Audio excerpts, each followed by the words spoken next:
Lance here with another MJRL Hobby Stuff video. Today we're checking out all 6 figures from Wave 1 and Wave 2 of the Castlevania, the Netflix toy line. They're big figures. So big I couldn't fit them all on screen at once. So there you go. That's all 6. Castlevania is a video game franchise that's been around since the 1980s, 86 I think. Yeah. It's been on all the major Nintendo systems. Yeah. Nintendo, Super Nintendo. I believe there's a 64 version, a Wii version, now even a Switch version. I mean, just kind of an immortal franchise, just like Dracula himself. That's right. It stars the Belmont family, and all they do is have more kids, and every once in a while just kick Dracula's ass. So right now, looking like Jay pre-ordered both waves, lucky man. He has all first 3 wave figures right here. This is Trevor Belmont, our beloved anti-hero, Dracula's own misguided son, Alucard, and this chick, Sypha. She's like a magic user. Okay. This is Godbrand from Dracula's generals, Carmilla, one of Dracula's other generals, and of course, the big dog, Dracula himself. Vlad Tepes, the Impaler. Okay, so do you want to start chronologically and open the first set first? Yeah, let's do it. All right, here we go. Trevor Belmont.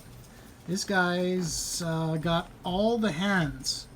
That is a huge selection of hands. He's a very handsy fellow.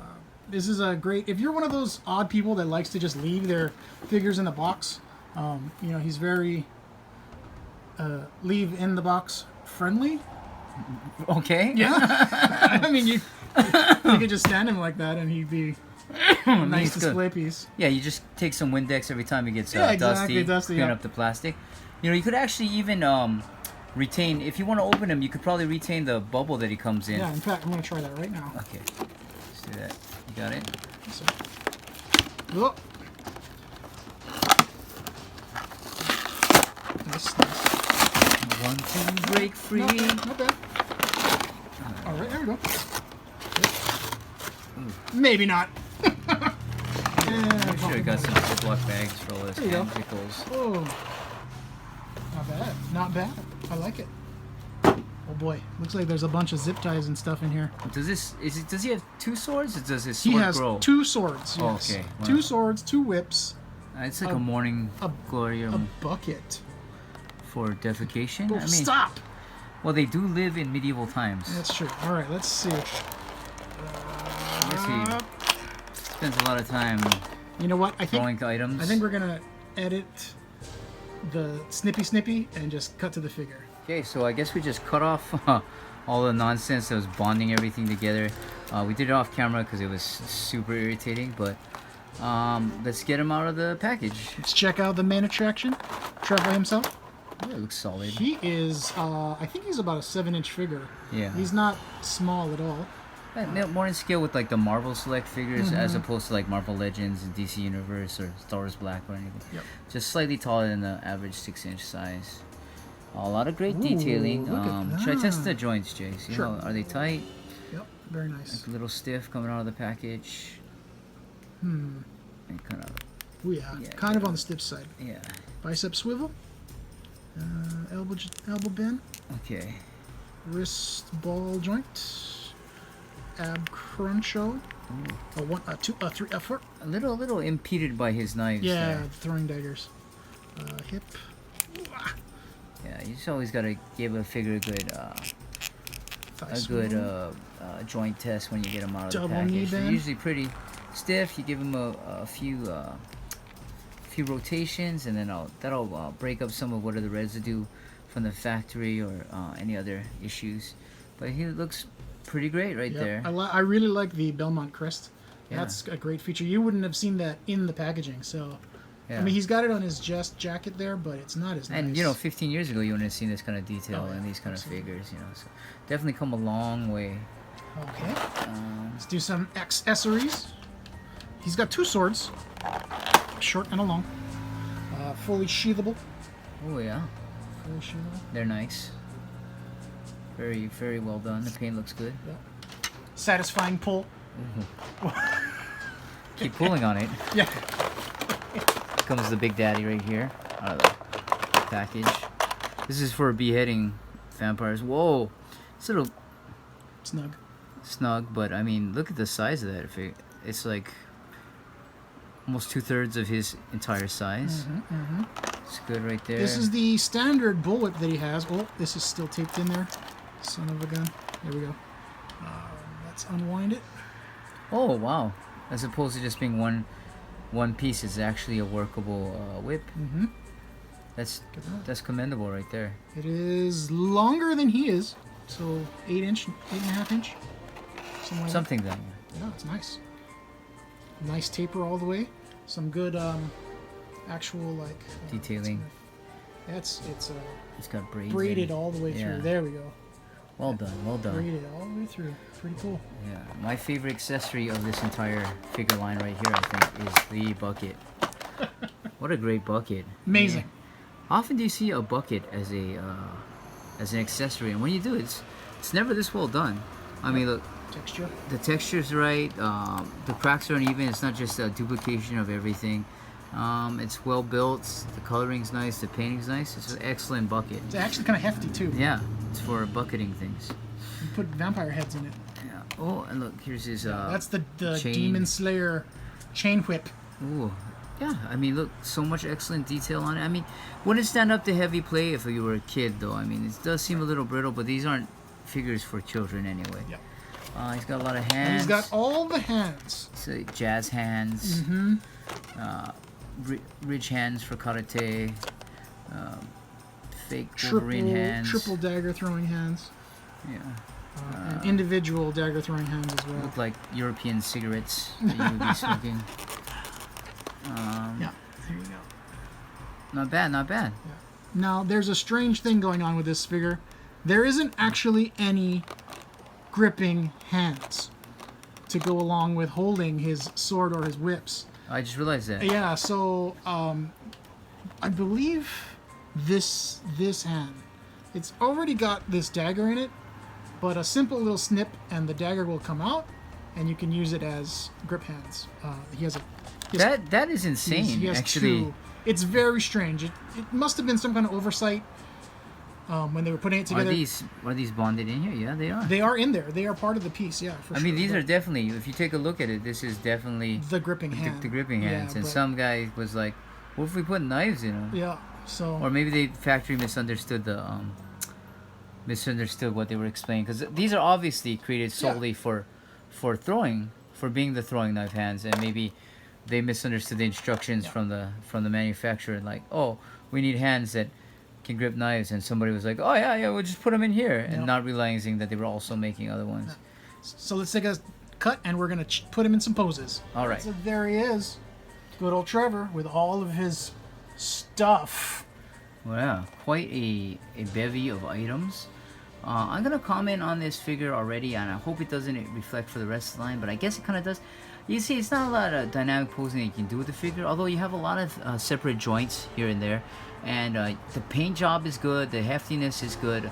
You know, as I was taking out the hands, I thought that the pegs were a little brittle, but once they're fit snugly, they seem like they're gonna fit just fine. But basically, you can see that this, although sturdy and well made, this rubber clothing product actually impedes the full usage of all of his joints. He can't make as many dynamic poses as possible. He does have peg holes in the bottom of his boots, so then if you do have you know, a 6-inch figure stand that fits that, it should be alright. You just slide him in and he'll be able to pose, but definitely, you know, just not as dynamic as we'd hope in his play features. But again, I guess they sacrifice that for sturdiness, you know, the ability for him to stand up straight and be statuesque when you do pose him. And he isn't a toy for kids, you know, he's a collectible for adults. I mean, there's certain things that just would be immediately destroyed by heavy play. So, I mean, definitely a beautiful figure, but I am a little disappointed on his ability to fully utilize all of his joint bends and features. Mostly for the aesthetics, and it wins. Jazz hands. It wins in the aesthetics department. It has some other weird things, like this loop doesn't work for anything except the leather whip, but this scabbard has a hole in it that would imply that you could hook it onto the character somewhere, but it just doesn't work. So Out of the box, he's gonna need some help if he wanted to do something like that. So maybe we'll do a second video after we do some modding to him and make him really the piece that he'd like to be. Right, but overall, you know, a great product. I'm not sure how many they made of this. Jay was smart. He pre-ordered the full 2 sets online. And I bet now in the secondary market they've already jumped up. You know, it's a popular franchise, but I wouldn't say mainstream enough for them to commit to produce many units of this item. So if you see him as a good price, and since he's the main character, I would snap him up. He's definitely worth it. Even if you just want to hold on to him in the package, I'm sure that he's just only going to gain in price over the years. True that. All right, we're going to be moving on to the next one. All right, everybody, we're back. This is Sypha Belenades. She's known as a speaker in the show. Basically, just a spellcaster. Not nearly as much stuff in the box as Simon, but she does have, excuse me, Trevor, as Trevor, but she does have some cool clear parts. I think her backside is pretty much the same, except the figures are... Oh no, look, there's a little bio there for Sypha. So you can read that. Pause the video. And you can see her in a little bit of an action pose. So Sypha, out of the box, she's very much clad in clothes. So She's like a Japanese tourist that's afraid of getting a sunburn.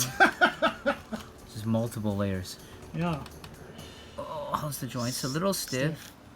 But I mean, they're always gonna be. It's hard to tell where it bends. Again, another thing that the clothes are so detailed and sturdy that do preclude a lot of movement. So I mean, you can see that they're fully developed legs under here, but you know, I don't know how you're gonna pose there or stand her up. But I mean, the details are nice around the head. The bangs work. The face is solid. Really, these clothes are sturdy though. You know, oh, does this come off?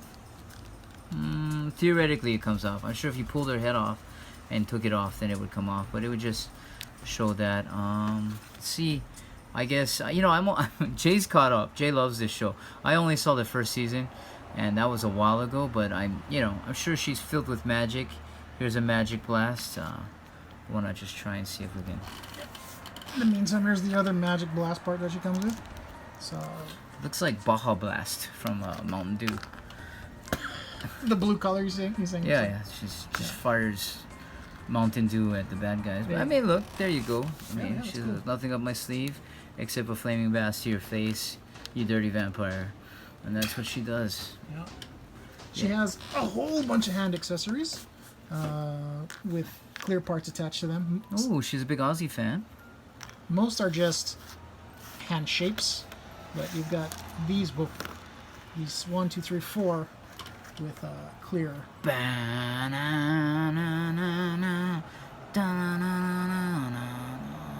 gonna get flagged by YouTube. Don't do that. Oh, really? No, just kidding. Rock on! Rock on! Rock on! You have anything else to say about this figure, Jay? No, she's cool. I like her. I mean, yeah, Simple, definitely simple, but gonna be a difficulty to pose. I mean, they really should have come with stands because they do have the holes to accommodate a stand, but nothing came in the package. I mean, it would be just for your best interest if you want to put these on a shelf in your house to have like a stand that's gonna keep her aloft. Yep. Right. All right. Next one in the first wave is Alucard. He's the half vampire son of Dracula. His mother's human, and he is his hairstyle's divine. His hairstyle is divine. It's half human, half Dracula. So that's all glam rock. All glam rock, yep. Okay, let's look at the backside. Again, just the pictures of the characters are swapped around and a little bit of a bio of Alucard. Fun fact about Alucard, his name is Dracula spelt backwards. Yeah, it's for dumb people that don't understand how that works. Oh, all right. Okay. Okay, let's pop him out of the box. He comes with 2 heads. Seems a little overkill, in my opinion. I mean, this is his nice sort of chill face. And the one Lance is holding is the teeth showing. Try to bring it closer. Yeah, there you go. I can't really place his teeth showing. normal. his expression is like he just woke up and is late for class. Maybe, I don't know. Is their hair sculpt the same? No, this is more golden and beautiful, more 80s band, I guess, kind of. Yeah, definitely 80s band. Yeah. So what's interesting is if you notice the hands, they're exactly the same as Trevor's, except they're colored black. So they're the same cast. So that might explain why they decided to add randomly 2 throwing knives in it. That they'd already invested in these same hand molds, and they were going to be using them through multiple figures. Wouldn't surprise me if they're the same hand molds used for Dracula and Godbrand in Series 2 once we start reviewing them. Again, you know, he's not gripping anything, so we were saying off camera he must be there to grip his beautiful golden locks, because that man has a lot of keratin on his head. Again, you know, a little stiff when you first open him up. Actually, you can do more dynamic poses with him because it looks like his legs actually clear his trench coat. Oh, yeah, he's got So hip rotation. yeah, so if he wants to sidekick people or ride a T-Rex, or I don't know what they do in the 2nd or 3rd season of the show. But again, very tall. So the sword is removable from the scabbard. Jay was noticed when he took it out, there's a little bit of roughage in here. They didn't really do a good job of casting this one sword or trimming it for Jay's particular figure. But you know, you can work on that after. You get a little X-Acto knife, trim it down, maybe touch up the paint a little bit. But fits good, just bizarrely long. This on its own is like 5 inches long, this blade.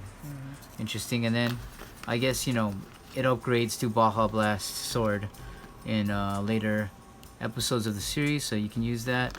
Again, you know, just really nice paint job. I like the features on the faces. They're very expressive. Yeah, you have anything else to say about the figure, Jay? No, it looks good. I think he's my favorite-ish of the bunch. Really? Wave 1, I think so, yeah. Yeah, you know, he's got a real versatility to his movements. He looks nice. Paint job's good. You know, everything that was almost right on the other 2 figures is kind of more right on this one. So I'm gonna agree with you. So again, thanks for tuning in. We're gonna probably cover the 2nd wave in our next video. You can follow me at Hawaii Toy Box on Instagram. Become one of my 23 followers, and I would very much appreciate it. Once again, at Hawaii Toy Box. We'll throw it on the screen. Jay, you got anything to update the guys on? Oh, no. Leave a comment, like, and subscribe, and a share. All right, aloha. See ya.